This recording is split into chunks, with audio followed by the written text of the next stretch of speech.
Bismillahirrahmanirrahim. Assalamualaikum warahmatullahi wabarakatuh. Innal hamdalillah nahmaduhu wa nasta'inuhu wa nastaghfiruh wa natubu ilayhi wa na'udzu billahi min shururi anfusina wa min sayyiati a'malina. May yahdihillahu fala mudhillalah wa may yudlil fala hadiyalah. Wa asyhadu an la ilaha illallah wahdahu la syarikalah wa asyhadu anna Muhammadan 'abduhu wa rasuluh. Salawatu rabbihi wa salamuhu alaihi wa ala alihi wa sahbihi ajma'in. Amma ba'd, kaum muslimin wal muslimat, a'azzani Allah wa iyyakum. Alhamdulillah, kita bersyukur kepada Allah karena pada kesempatan malam ini kita kembali diberi kekuatan, kesempatan, taufik dan hidayah sehingga kita bisa menghadiri pengajian rutin di setiap hari Kamis. Semoga Allah memberikan ilmu yang bermanfaat untuk kita sekalian. Amin ya rabbal alamin. Salawat dan taslim mari kita aturkan kepada baginda Rasulullah sallallahu alaihi wasallam, terutama pada hari Jumat atau pada malam Jumat kita dianjurkan untuk banyak bersolawat kepada beliau, karena selawat yang kita ucapkan akan diperlihatkan kepada beliau setiap hari Jumat. Dan siapapun yang banyak berselawat kepada beliau berkesempatan besar mendapatkan syafaatnya nanti di hari kiamat. Dan beliau juga mengatakan, man shalla alayya salatan wahidah sallallahu alaihi asyarah. Barang siapa yang berselawat kepadaku satu kali selawat, Allah akan membalas untuknya 10 kali selawat. Allahumma salli wa sallim ala nabina Muhammad. Kemudian kaum muslimin dan muslimat yang dimuliakan oleh Allah, kita lanjutkan pembahasan kitab Al-Kabair, dosa-dosa besar yang ditulis oleh Imam Az-Zahabi rahimahullahu taala. Kita masuk pada Al-Kabiratus Tsalitsatu Wasittun, dosa besar yang ke-63, yaitu at-tiyaratu. At-tiyarah atau yang sering kita kenal dengan at-tatayyur. At-tatayyur yaitu menjadikan akibat kepada sesuatu yang bukan sebabnya, atau menjadikan sebab sesuatu yang bukan sebabnya. Ini adalah at-tiyarah atau tatayur. At-tatayur diambil dari kalimat tayr, yaitu burung. Karena orang-orang jahiliyah, orang-orang Arab dahulu, mereka menentukan nasib sialnya dengan seekor burung. Kalau mereka pengen pergi atau pengen safar, mereka biasanya akan mendatangi burung tertentu yang mereka yakini, kemudian mereka usir burung itu. Kalau burung itu lari ke kanan, mereka melanjutkan safar atau mereka akan bersafar. Tapi kalau ternyata burung itu terbang ke arah kiri, mereka tidak jadi pergi. Sehingga tradisi ini dikenal dengan at-tatayyur atau at-tiyarah, mengundi nasib ya, ataupun menganggap sial sesuatu dengan sebab-sebab tertentu. Dan at-tatayyur ini merupakan dosa besar, bahkan termasuk kesyirikan. Walaupun syiriknya itu bukan syirik besar. Karena kebanyakan kaum muslimin meyakini atau menganggap sial sesuatu itu biasanya hanya sebagai sarana atau sebab saja, bukan sesuatu itu yang memberikan dampak atau memberikan kemudaratan dengan sendirinya, sehingga jatuhnya adalah syirik kecil. Makanya kata Nabi sallallahu alaihi wasallam, at-tiyaratu syirkun. Beliau mengulangi 3 kali, at-tiyaratu syirkun, at-tiyaratu syirkun. Mengundi nasib ataupun menganggap sial dengan burung, ini adalah perbuatan syirik. Dan kaidah yang sering kita sebutkan bahwa menjadikan sesuatu sebab yang bukan sebabnya, maka adalah syirik kecil. Menjadikan sesuatu sebab yang bukan sebabnya, ini syirik kecil.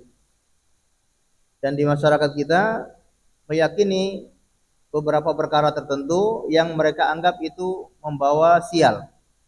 Apakah itu berupa suara yang mereka dengar, apakah itu berupa hal-hal yang mereka lihat, apakah itu berupa masa, berupa hari, berupa waktu, ataupun bulan-bulan tertentu, hari-hari tertentu. Bahkan mungkin ada yang menganggap angka-angka tertentu itu bisa membawa sial.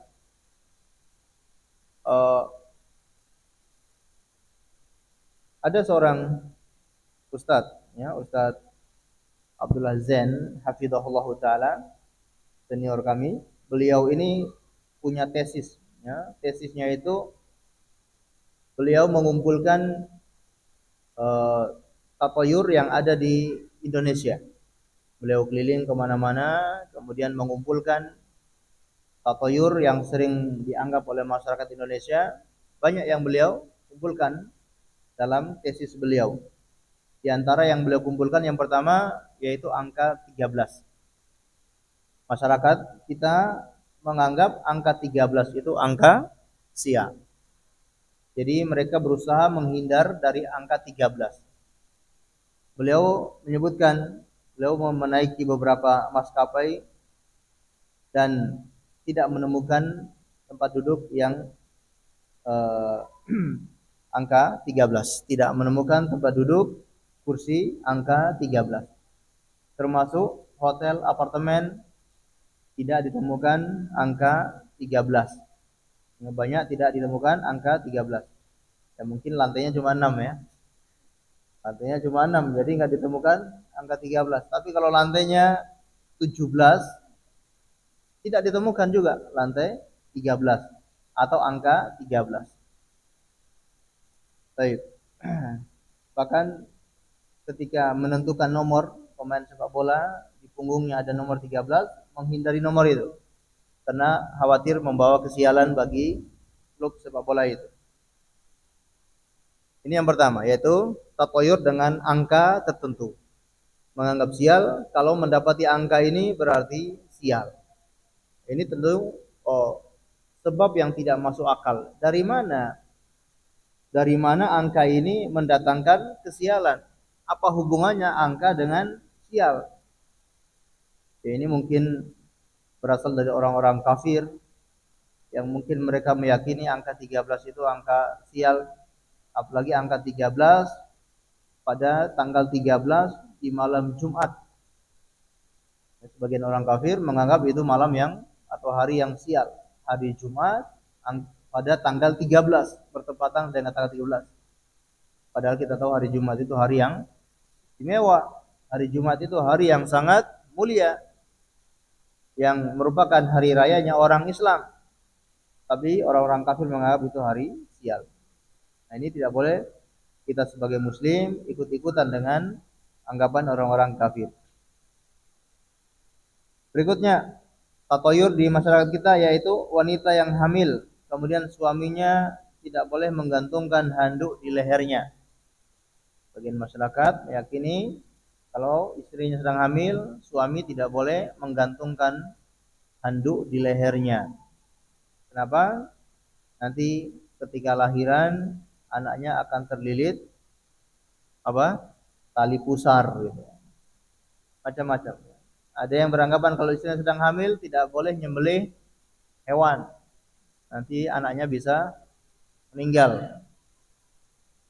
Sampai seperti itu. Jadi ada yang ketika mau bertengkar, aduh saya nggak bisa bertengkar hari ini, atau tahun ini saya nggak bisa bertengkar karena istri saya sedang hamil. Nah, bukan bertengkar itu bukan dibolehkan, tapi keyakinan seperti itu yang tidak dibenarkan. Dia tidak bertengkar bukan karena takut mendolimi orang lain, tapi gara-gara istrinya sedang hamil. Ketika mau menyembelih sesuatu, menyembelih ayam atau menyembelih kambing, tidak mau. Alasannya istrinya sedang hamil. Baik. Kemudian ada yang berkeyakinan ketika seorang gadis duduk depan pintu maka akan sulit dapat jodoh, ya, sulit menikah.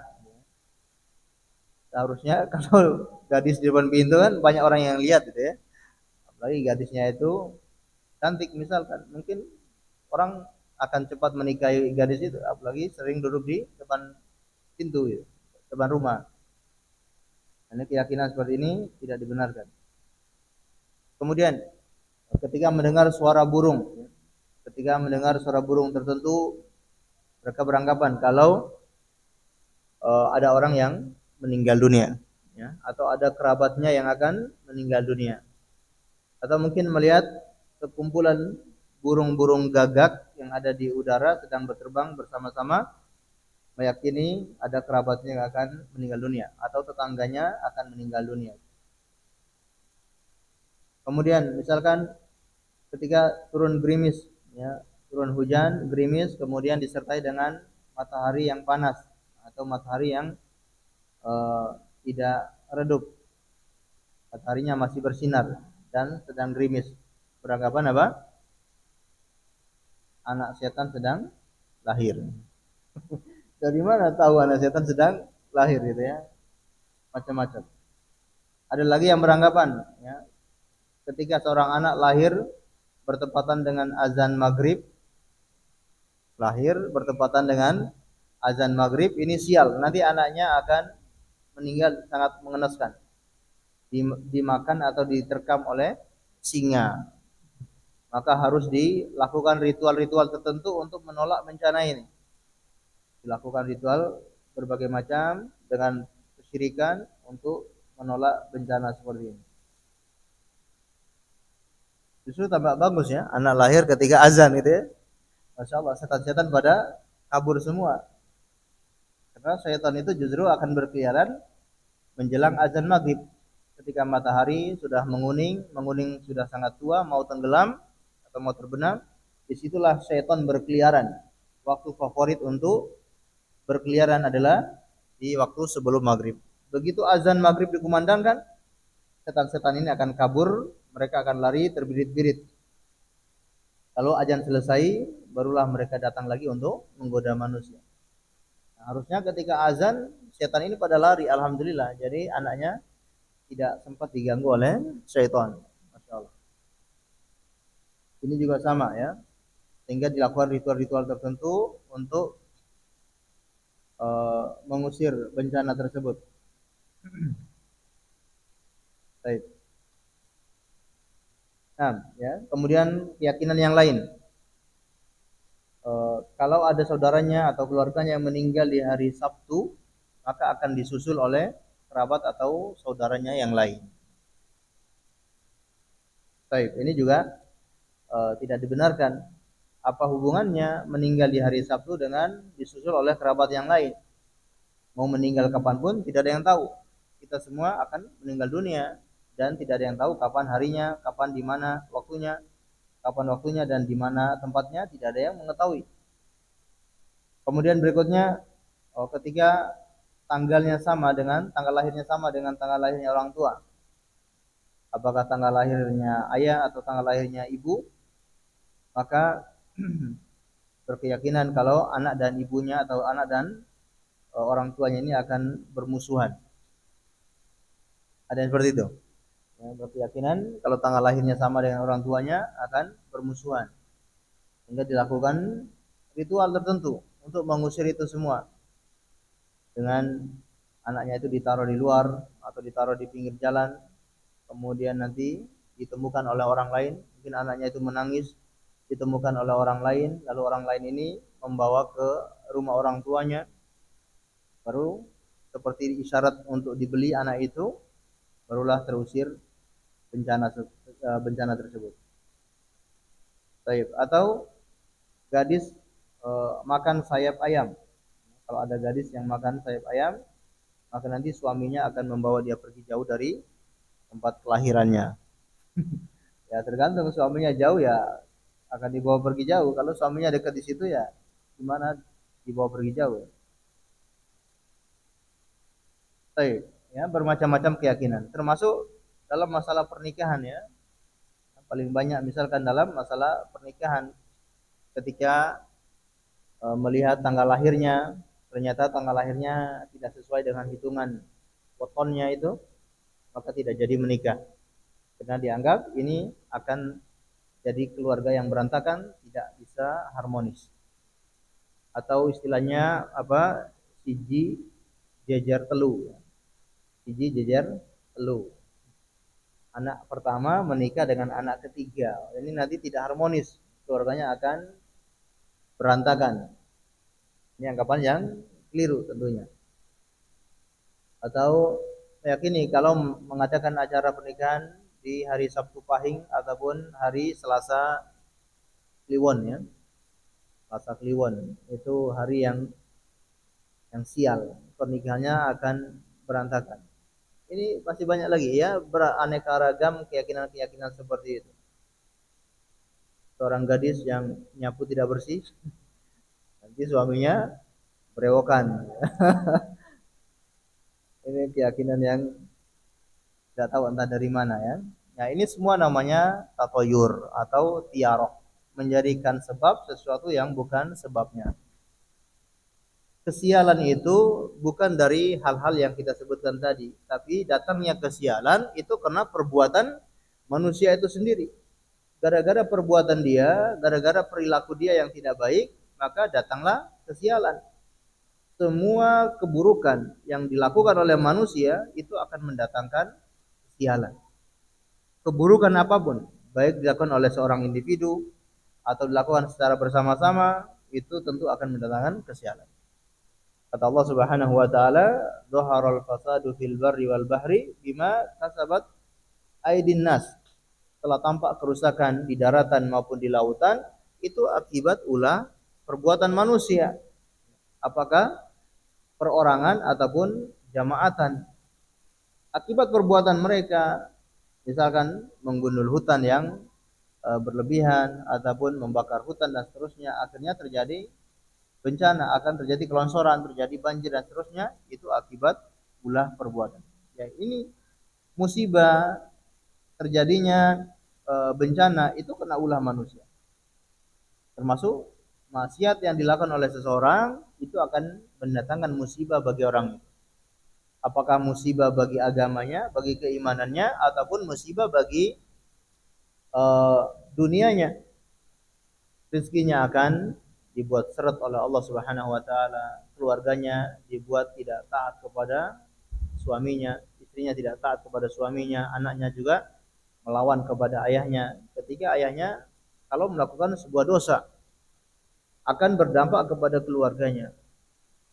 Kemudian tidak diberkahi penghasilannya kalau memang penghasilannya itu dari yang haram. Nah, ini musibah-musibah, ini keburukan-keburukan itu akibat dari perbuatan kita sendiri. Jadi tidak ada keburukan dari yang disebutkan tadi yang dianggap oleh orang-orang Arab. Mereka menggunakan burung ataupun sebagian mereka menggunakan menggunakan dadu, ya, menggunakan dadu, di situ ditulisi iya, tidak ataupun netral gitu ya. Iya, tidak atau netral, begitu dikeluarkan ternyata tidak, maka dia tidak jadi melakukan. Ketika keluar iya, dia jadi melakukan. Ketika keluar netral ya dia ulangi lagi. Ini kebiasaan orang-orang Arab jahiliyah. Dan itu dihapus oleh Rasulullah sallallahu alaihi wasallam. Begitu beliau diutus, beliau menghapus tradisi itu semua. Tidak ada tiaro, ya, at-tiaratu syirkun, ya, tiaroh ini termasuk kesyirikan. Beliau menghapus itu semua. Dan agama kita menawarkan solusi apabila seseorang ragu-ragu, tidak menemukan mana yang tepat untuk dia lakukan, maka ada istikharah. Dia disarankan untuk sholat istikharah. Dia sholat 2 rakaat, kemudian dia berdoa kepada Allah, memohon petunjuk. Maka ketika dia mendapatkan apa yang lebih tentram untuk hatinya, dia mendapatkan kemantapan dalam hatinya, maka dia melangkah. Begitu dia melangkah ternyata tidak sesuai dengan target, tidak sesuai dengan harapan, maka qaddarallah, tawakal kepada Allah Subhanahu wa taala. Dia sudah istikharah, kemudian ternyata dia mantap melakukan ini, dia jalankan, ternyata tidak sesuai dengan harapan, maka dia pasrahkan kepada Allah. Dia yakini ini semua adalah takdir dari Allah Subhanahu wa taala. Hanya seperti itu saja. Dan kalau orang menjalankan seperti itu, Masya Allah, ketenangan, ketentraman dalam hati yang dia rasakan. Begitu dia ingin melangkah, tidak ada ragu-ragu. Karena orang kalau sudah ragu-ragu itu tidak tenang, hidupnya tidak tenang. Ketika mau melangkah, masih was-was, masih ragu-ragu, ini akan mengganggu pikirannya, mengganggu perasaannya. Tidak tenang. Tapi kalau orang itu sudah mantap, dia lakukan ini, dia ingin buka usaha ini, ingin bisnis ini, modal sekian, mantap, dia jalankan. Ya, dia sudah melihat, dia pelajari, dia survei, ternyata cocok, dia jalankan. Dalam dalam perjalanan ternyata tidak berhasil ataupun tidak sesuai harapan, qaddarallah wa ma syaa fa'ala. Sudah Allah takdirkan seperti itu. Maka dia bisa mengganti yang lain ataupun dia bisa mempelajari untuk cari yang lain. Itulah seorang muslim, ya. Tapi kalau orang yang tidak beriman, orang yang masih percaya dengan hal semacam ini, mau keluar rumah saja mikir-mikir, tidak ada ketentraman. Dia keluar rumah, kemudian ternyata tidak sesuai dengan atau ini bertepatan dengan hari yang buruk, hari sial, maka selalu ragu-ragu, ya. Bahkan tidak jadi keluar rumah, tidak jadi bersafar.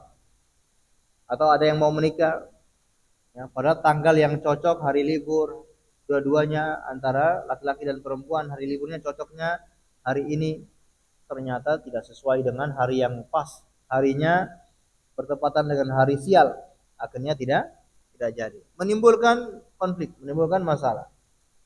Bahkan ada yang tidak sampai tidak jadi, bahkan ada yang tidak sampai jadi menikah gara-gara tanggal lahirnya ataupun tadi siji gandeng telu, ya, akhirnya nggak jadi nikah padahal sudah sama-sama suka. Waduh, kasihan seperti itu. Nah, kita sebagai seorang muslim disarankan untuk istikharah, untuk tawakal kepada Allah dan mencari sebab-sebab yang syar'i, sebab-sebab yang nyata sesuai dengan logika. Ini sangat apa namanya, tidak masuk akal gitu. Ada orang yang datang kepada seekor burung, kemudian dia usir burung itu, ternyata burungnya pergi ke kiri. Ya burung kan nggak punya pikiran. Dia mau pergi kemana saja, dia mau terbang ke arah mana, terserah burung itu. Kok kita bisa patokannya sama burung gitu loh. Kita manusia yang dikasih akal pikiran, dikasih kecerdasan, bisa menganalisa, kok patokannya sama burung. Kita mau safar, kita beranalisa. Ini lagi banyak lagi musim hujan. Ya, ini lagi musim seperti ini. Ini nanti akan terjadi seperti ini. Ya. Kita bisa memprediksi seperti itu. Kalau begitu saya nggak jadi pergi ya, karena ini musim hujan. Kalau kita mau mendaki gunung biasanya agak sulit, licin dan seterusnya. Akhirnya nggak jadi daki gunung. Nah, ini nggak apa-apa. Tapi ini musimnya panas, kemudian cuacanya cerah. Mau daki gunung, usir burung dulu. Ternyata burungnya pergi ke kiri, nggak jadi pergi. Ini tentunya tidak masuk akal. Ya, orang yang berakal tidak mungkin percaya hal-hal seperti itu. Termasuk tatayur yang ada di sekeliling kita, orang yang dikasih akal pikiran, dia tidak percaya dengan hal-hal seperti itu. Makanya kadangkala namanya kesyirikan, namanya perkara-perkara tatayur itu akan menimpa kepada siapapun, termasuk orang yang gelarnya paling tertinggi. Kesyirikan menimpa siapa saja. Karena orang yang berbuat kesyirikan pasti akalnya tidak berfungsi, walaupun dia orang yang paling cerdas. Orang-orang musyrik di zaman Nabi Shallallahu Alaihi Wasallam bukan berarti mereka semuanya otaknya nggak encer. Orang-orang Quraisy itu termasuk orang yang otaknya sangat pandai. Mereka bisa mengelola harta, mereka bisa berbisnis, bisa uh, berbisnis di musim dingin maupun musim panas. Ambil barang dari Yaman dijual ke Syam, ambil dari Syam dijual ke Yaman. Kurang cerdas apa mereka? Tapi ketika berhadapan dengan kesyirikan, otaknya tidak berjalan.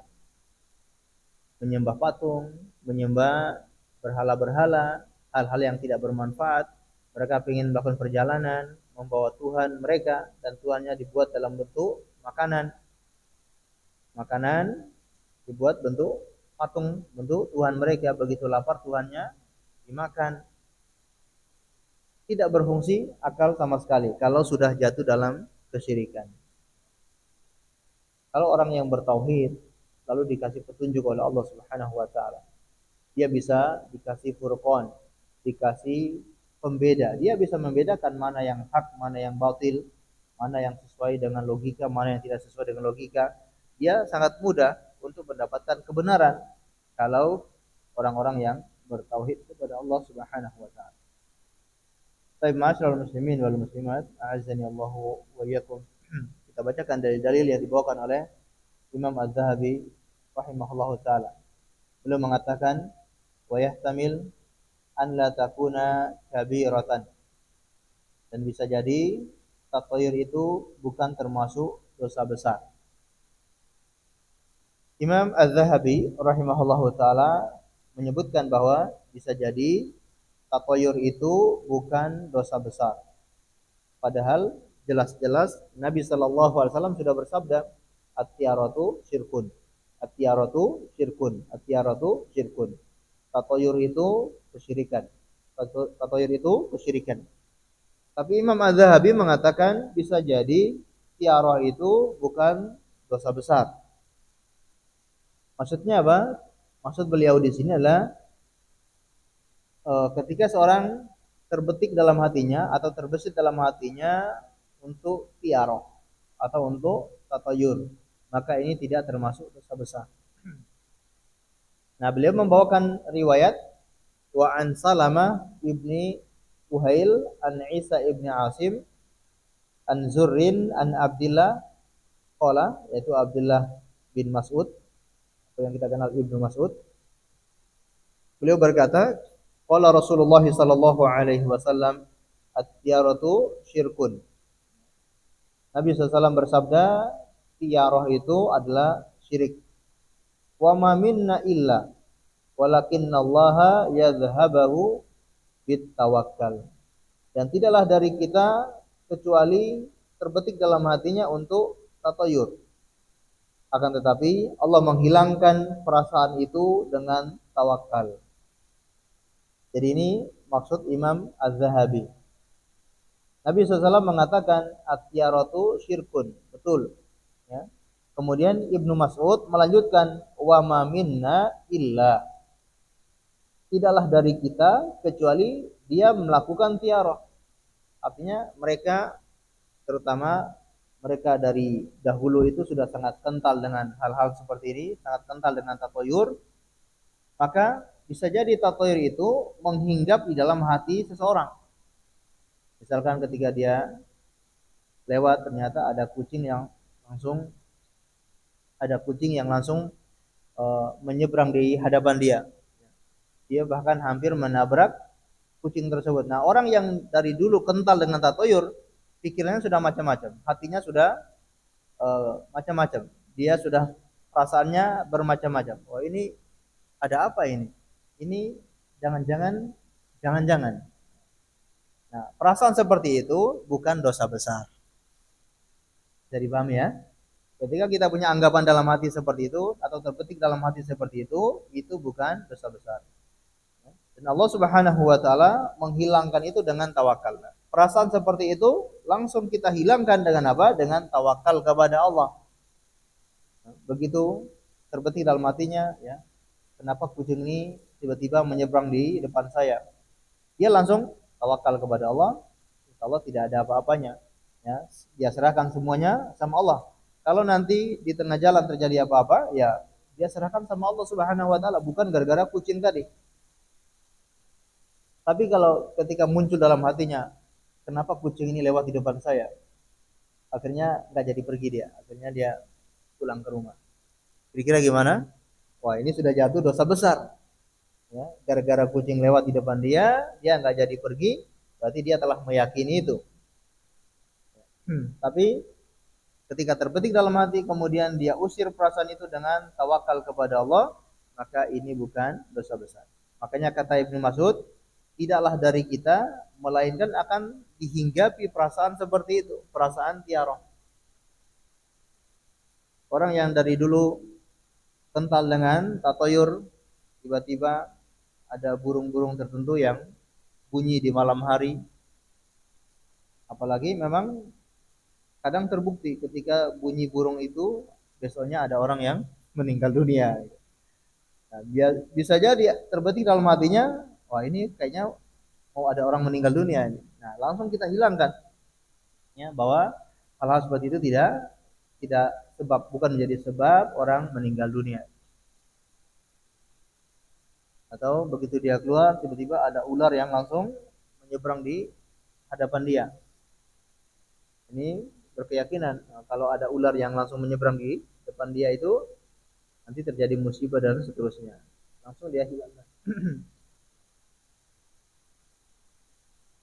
Baik. Qala Sulaiman ibni Harb wa ma minna wa huwa min qauli Ibnu Mas'ud. Ini yang tadi kita jelaskan bahwa tidaklah dari kita melainkan terbetik seperti itu, ini dari perkataan Ibnu Mas'ud. Wa qala an-nabiy sallallahu alaihi wasallam la adwata wa la tiyarata wa ahabbul fa'al. Qila ya Rasulullah wa mal fa'al? Qala al kalimatu thayyibah. Kata Nabi Shallallahu Alaihi Wasallam, tidak ada penyakit yang menular, wala tiarotan, dan juga tidak ada tiaro, tidak ada tatoyur. Tatoyur itu tidak ada, ya. Karena sebab-sebabnya tidak masuk akal, atau memang itu bukan menjadi sebabnya. Wahabul faal, dan yang perkara yang aku cintai adalah faal. Para sahabat bertanya, ya Rasulullah, wa mal faal? Apa itu fa'al? Qala al-kalimatut thayyibah. Apa itu fa'al? Yaitu perkataan yang baik. Nabi Shallallahu alaihi wasallam mengatakan tidak ada penyakit yang menular. Maksudnya menular dengan sendirinya. Pasti Allah yang menularkan. Kalau Allah berkehendak tidak menularkan penyakit ini, maka penyakit ini tidak akan menular. Walaupun dia bersama orang yang terkena virus atau satu hewan digabung dengan hewan lain yang terkena virus, kalau Allah tidak berkehendak, maka hewan-hewan ini tidak akan tertular. Tidak ada penyakit menular kecuali Allah yang menularkan. Tidak ada yang menular dengan sendirinya. Tapi kita selalu mengambil asbab. Ketika kita melihat ada penyakit di situ, kita mengambil sebab. Karena di dunia ini ada hukum sebab akibat. Ada yang namanya sunnatullah, hukum sebab akibat. Kalau kita sebabnya kita dekat dengan orang yang terkena penyakit, maka akibatnya bisa tertular. Walaupun yang menularkan adalah Allah Subhanahu wa taala. Tapi kita sebagai seorang yang beriman, kita sebagai orang yang berakal, kita disuruh untuk mengambil asbab. Asbabnya apa? Ya jangan dekat dengan orang yang terkena penyakit menular. Makanya beliau mengatakan ketika ada wabah di suatu tempat, maka jangan kalian masuk ke tempat tersebut. Ya.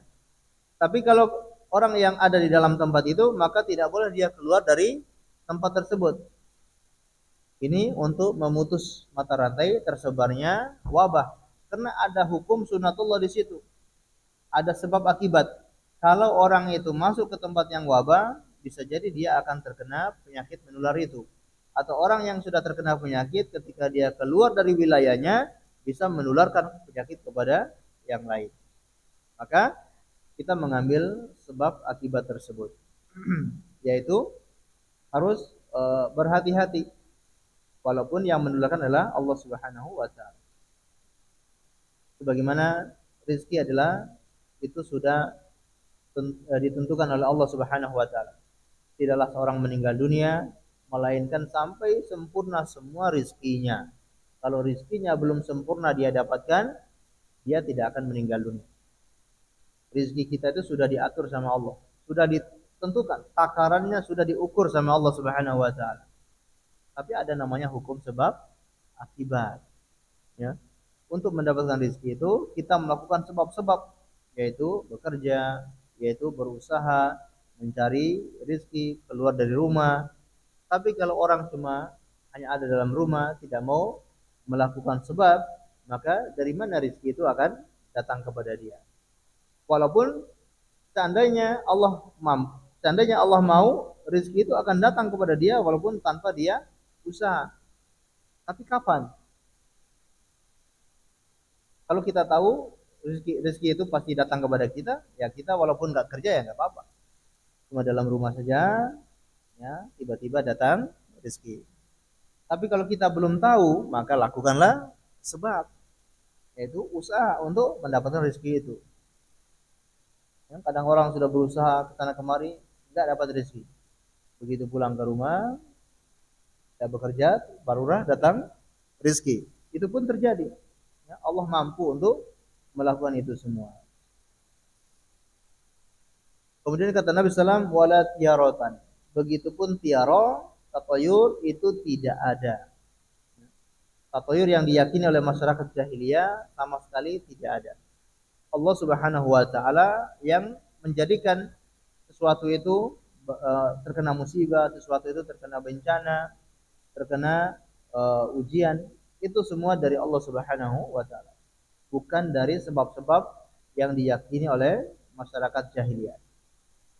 Dan keyakinan seperti ini berlangsung terus sampai di zaman kita sekarang ini. Bahkan di sebagian pedesaan masih ada yang berkeyakinan seperti itu. Bahkan orang yang sudah berpendidikan pun kadang-kala masih berkeyakinan seperti itu. Padahal dia sudah kuliah, dia sudah doktor, tapi begitu anaknya mau menikah, dia masih nyari tanggal yang bagus gitu ya. Masih menghindari tanggal-tanggal tertentu. Nah, ini apa fungsinya gelar-gelar yang tinggi seperti itu kok? Masalah-masalah seperti ini yang nggak masuk akal, dia percaya. Baik. Kemudian wahabul faal, ya. Namun yang paling dicinta Nabi Sallallahu Alaihi Wasallam adalah perkataan yang baik. Apa maksudnya perkataan yang baik? Yaitu perkataan yang mengandung semangat, perkataan yang memberikan optimis. Ya. Perkataan yang memberikan optimis itu yang disuka oleh Nabi Sallallahu Alaihi Wasallam. Maka beliau senang ketika ada orang yang nama-namanya bagus. Ya, beliau senang ketika ada orang namanya Sahlun. Sahlun artinya gampang, artinya mudah. Beliau senang karena ini optimis, menunjukkan sifat yang optimis gitu ya. Walaupun belum tentu namanya mudah orangnya mendapatkan kemudahan, tapi inilah optimis, memberi nama kepada anak dengan yang baik-baik. Ini bentuk optimis kita. Kita pengen mendapatkan yang baik-baik, walaupun belum tentu mendapatkan yang baik, tapi dengan cara seperti itu kita mengharapkan dapat kebaikan. Ya, disebutkan ketika terjadi perjanjian Hudaybiyah, maka datanglah utusan orang-orang Quraisy dan namanya adalah Sahal. Beliau senang, oh ini insya Allah akan ada kemudahan. Ini bukan tatoyur namanya, ya. Kemudahan sebabnya bukan ada orang itu, tapi beliau optimis, ya, karena ada nama-nama yang bagus seperti itu. Dan beliau sebaliknya tidak senang ketika ada nama-nama yang buruk, nama-nama yang tidak baik. Ya, namanya misalkan apa? Namanya Ikra. Ikra ya ada, kalau di Jawa mungkin ada ya namanya Ikra. Namanya Rese ya. Ada pernah dengar Mbok Rese gitu ya. Nah, ini tidak disuka oleh Nabi Shallallahu alaihi wasallam. Kalau di daerah kami sana namanya ada yang namanya batu, ada yang namanya kayu ya. Namanya kayu batu gitu. Apa maknanya? Enggak ada maknanya seperti itu. Jadi kasih nama yang bagus-bagus. Kalimat yang optimis. Baik. Ma'asyiral muslimin dan muslimat yang dimuliakan oleh Allah Subhanahu wa taala. Ini tentang at-tatayyur ya. Dan ini termasuk syirik ya. Jadi bukan hanya dosa besar biasa, melainkan ini merupakan kesyirikan. Walaupun ini syirik kecil, namun seorang muslim selalu berhati-hati dengan perbuatan syirik. dan kita ingatkan kepada saudara kita, kepada keluarga kita, kepada masyarakat kita yang mungkin masih meyakini hal-hal semacam ini, ya. Kita ingatkan bahwa semua sebab itu Allah yang mendatangkan, bukan yang diyakini dengan hal-hal semacam ini. Baik, kalau bulan tertentu misalkan ada yang meyakini kalau bulan Asyura, ya, bulan Syuro ya, kalau melakukan pernikahan di bulan bulan Syuro, ya, ini pantang gitu ya. Ini keluarganya akan eh, bertengkar, tidak jadi harmonis.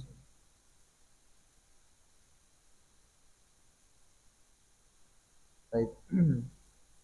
Kemudian kita lanjutkan yaitu al-kabiratur rabi'ah wasitun. Dosa besar yang ke-64. Asyurbu bidzahabi wal fiddah. Minum di bejana emas maupun perak. Ini juga termasuk dosa besar, ya. Gelasnya pakai gelas emas atau gelas perak. Sendoknya pakai sendok emas atau sendok perak. Ataupun piringnya, mangkoknya dibuat untuk perabotan untuk makan dan minum, ini dosa besar. Kita telah membahas bahwa kalau laki-laki memakai perhiasan emas, maka ini dosa besar. Ya, tidak boleh bagi laki-laki untuk memakai perhiasan emas. Kalau laki-laki memakai perhiasan perak, hukumnya boleh. Sebagaimana Nabi Shallallahu Alaihi Wasallam beliau memakai cincin, walaupun cincin ini sebetulnya untuk stempel ketika ada mengirimkan surat kepada eh, raja-raja ataupun kepada orang-orang tertentu, beliau memberi stempel kalau itu terbukti dari Nabi Sallallahu Alaihi Wasallam. Ini surat ini sudah resmi, bukan bukan bikinan orang biasa. Beliau memiliki cincin dari perak. Kemudian cincin ini diwariskan kepada Abu Bakar As-Siddiq. Beliau meninggal dunia, stempel ini dipakai oleh Abu Bakar As-Siddiq radhiyallahu anhu. Setelah Abu Bakar meninggal dunia, dipakai oleh Umar Ibn Khattab. Setelah Umar meninggal dunia, dipakai oleh Utsman Ibn Affan. Di saat Utsman berada di pinggir sumur, qadarullah cincin ini jatuh ke dalam sumur. Maka dikuras airnya, kemudian dicari, tapi juga tidak ketemu cincin tersebut. Ya, akhirnya cincin itu hilang. Baik, ini kalau perhiasan perak boleh bagi laki-laki. Nah, adapun bejana, piring, sendok, gelas dan yang lainnya itu haram baik laki-laki maupun perempuan. Ya, haram memakai bejana dari emas maupun perak. Tapi mungkin kita dengarkan azan terlebih dahulu, kemudian kita lanjutkan sedikit.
Ma'asyiral muslimin wal muslimat, a'azzani Allah wa iyyakum. Kita lanjutkan dosa besar yang ke-64, yaitu minum dari bejana emas maupun perak. Kata Nabi sallallahu alaihi wasallam, "La talbasu al-harir wal dibaj, wa la tashrabu fi aniyati dzahab wal fiddah, wa la ta'kulu fi sihafiha, fa innaha lahum fid dunya wa lakum fil akhirah." Jangan kalian memakai kain sutra wala dibaj, kain sutra yang tebal maupun kain sutra yang tipis. Wala tashrabu fi aniyati dzahab, dan jangan kalian minum dari gelas yang terbuat dari emas, wala fiddah, begitupun dari perak. Wala ta'kulu fi sihafiha, dan jangan kalian makan dari piring yang terbuat dari emas maupun perak. Fa innaha lahum fid dunya, karena sesungguhnya bejana-bejana seperti ini milik mereka, bagi mereka di dunia, yaitu bagi orang-orang kafir. Walakum fil akhirah, dan bagi kalian nanti di akhirat. Ini diantara hikmah pengharaman makan dan minum dari bejana emas maupun perak, karena tasyabbuh dengan orang-orang kufar. Orang-orang kafir, mereka biasanya bermegah-megahan, berlomba-lomba untuk mendapatkan dunia, dan mereka makan dari bejana-bejana yang terbuat dari emas maupun perak. Orang kafir zaman dulu ya, kalau zaman sekarang Allah alam. Apakah masih ada orang yang makan dari piring, sendok dari emas ya? Allah alam. Mungkin orang yang sangat kaya raya, emasnya dibikin piring, dibikin gelas, bikin gayung buat mandi. Masya Allah. Kita nyari 1 gram, 2 gram saja, Masya Allah. Sulit mendapatkannya ya, apalagi buat piring dan seterusnya. Tapi memang terbukti, dan ada orang-orang yang seperti itu, yang memang hobinya untuk menampakkan dirinya atau menonjolkan dirinya dengan hal-hal semacam ini. Jadi tidak boleh menggunakan perabotan seperti ini karena tasyabuh dengan orang-orang kafir. Untuk mereka di dunia dan untuk kalian di surga. Nanti di hari kiamat, orang yang masuk surga, mereka piring-piringnya, gelasnya terbuat dari emas, terbuat dari perak, dari mutiara, dari perhiasan-perhiasan yang sangat istimewa, yang menggiurkan mata, ya, dan kenikmatan-kenikmatan yang lainnya. Kemudian beliau mengatakan, innal ladzina ya'kulu aw yashrabu fi ina'iz dzahab wal fiddah innama yujarjiru fi butunihi nar jahannam. Sesungguhnya orang-orang yang makan ataupun minum dari bejana emas maupun perak, sesungguhnya api neraka telah bergejolak di perutnya, ya, atau neraka jahanam telah bergejolak di perutnya. Faqala man syariba fil fiddah aw lam yashrab fiha fil akhirah. Barang siapa yang minum dari bejana perak, maka dia tidak akan minum di hari kiamat. Dia tidak akan minum dari bejana perak di hari kiamat. Ya, ini juga perlu kita waspada. Ya. Bisa jadi maknanya adalah walaupun dia masuk surga, dia tidak bisa minum dari bejana seperti itu. Karena kata Nabi SAW, bagi mereka di dunia, bagi kalian di akhirat. Atau barang siapa yang meminumnya di dunia, meminumnya dengan menggunakan bejana ini di dunia, maka dia tidak akan meminumnya dengan menggunakan bejana ini di akhirat. Tapi maknanya yang lebih tepat adalah mereka tidak akan masuk surga karena perbuatan ini merupakan perbuatan dosa besar. Baik. Di antara hikmah yang lain, kenapa Rasulullah SAW melarang kita minum dengan bejana ini? Karena ini merupakan bejananya penghuni surga. Bejananya penghuni surga. Dan kita masih di dunia, kita tidak diperbolehkan untuk menggunakan hal semacam ini karena bisa mengurangi kenikmatan nanti di surga. Kemudian hikmah yang lain akan menimbulkan dalam hati seorang keangkuhan atau kesombongan karena dia memiliki bejana dari emas, memiliki gelas dari perak, Ya, ketika ada orang yang melihat, dia akan sombong, akan angkuh, dan itu sangat memungkinkan terjadi. Kita yang perabotannya bukan dari emas, dari perak, ketika ada yang lihat saja kadangkala membuat bangga, membuat hati berbunga-bunga, apalagi ini perhiasannya dari gelasnya dari emas, gelasnya dari perak, ya. Apalagi ibu-ibu, masya Allah, begitu tamunya datang disuguhkan gelasnya emas, langsung meleleh semuanya gitu ya. Dan kita memang dianjurkan oleh agama kita untuk selalu mengharapkan akhirat. Jangan menikmati dunia berlebihan. Kalau menikmati dunia berlebihan, bisa akan mencintai dunia berlebihan. Kalau sudah mencintai dunia berlebihan, itu sangat berbahaya. Nanti orientasinya bukan untuk akhirat, tapi orientasinya sudah dunia. Oleh karena itu, Nabi Muhammad SAW mengajarkan kepada kita untuk hidup itu tidak terlalu mewah. Boleh mengambil boleh mengambil kemewahan atau boleh menikmati fasilitas yang Allah sediakan, tapi tidak boleh berlebihan. Kadangkala kita menikmati yang mewah, makan makanan yang mahal, makan yang enak, tapi kita juga mengimbangi dengan kadang-kadang makan yang tidak terlalu enak atau makan yang tidak terlalu mewah, tidak terlalu mahal, sehingga kita selalu sadar kalau kita ini hanya di dunia. Kenikmatan yang sebenarnya adalah di akhirat. Makanya para ulama mereka kadangkala pakai sendal, kadangkala memang sengaja nggak pakai sendal. Kenapa? Untuk mengingatkan diri mereka kalau kita ini masih di dunia. Ya. Karena kalau terlalu sempurna menikmati dunia selalu semuanya sempurna, bisa-bisa dia lupa akan tujuan dia diciptakan di muka bumi ini adalah untuk beribadah kepada Allah Subhanahu wa taala. Baik. Adapun selain untuk makan dan minum, ini diperselisihkan oleh para ulama. Ya, kalau perhiasan, emas, perak itu boleh bagi wanita, sedangkan bagi laki-laki tidak boleh pakai emas. Kalau untuk perhiasan. Selain perhiasan, kalau untuk makan dan minum, maka tidak boleh laki-laki dan perempuan. Nah, selain daripada perhiasan, selain daripada makan dan minum, apa hukumnya? Ini yang diperselisihkan oleh para ulama. Sebagian mengatakan tidak boleh menggunakan apapun dari emas maupun perak. Piala dari emas, piala dari perak, eh, apalagi mungkin baju dari emas atau baju dari perak, kainnya, benangnya dicelupin emas. Ada atau tidak? Kitar apa namanya? Kiswah Ka'bah itu celupan emas ya untuk tulisan kaligrafinya. Yang warna kuning itu atau yang paling banyak di bagian pintunya nah, itu emas. Benangnya itu pakai benang emas.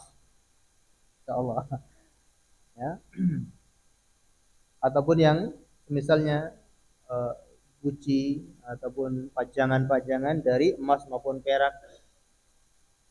Nah, sebagian ulama mengatakan ini hukumnya tidak boleh. Kenapa? Karena uh, sama saja seperti makan dan minum tadi, seperti piring ataupun gelas tadi. Kama annahu la yazuzu fil akli wasyarbi, fala yazuzu ayyaj'alaha mustaudian lidawa. Ya. Sebagaimana tidak boleh untuk makan dan minum, begitupun untuk pajangan dan untuk yang lain hukumnya sama. Adapun pendapat yang kedua mengatakan hukumnya boleh ya, menggunakan selain makan dan minum hanya untuk pajangan. Berdalil dengan dalil dari Ummu Salamah bahwasanya Ummu Salamah beliau itu punya wadah yang terbuat dari perak. Wadah ini untuk menyimpan rambutnya Rasulullah Sallallahu Alaihi Wasallam.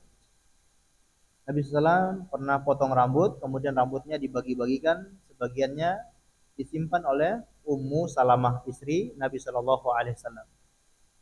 Nah disebutkan oleh Syekh Utsaimin ya modelnya itu seperti kaleng kaleng Pepsi ya beliau memberikan umpama seperti itu seperti kaleng Pepsi karena minuman Pepsi ini tersebar di Saudi ya jadi beliau mencontohkan yang dimiliki oleh Ummu Salamah itu seperti kaleng Pepsi kaleng kaleng ya namanya kaleng ya, aluminium ya Baik.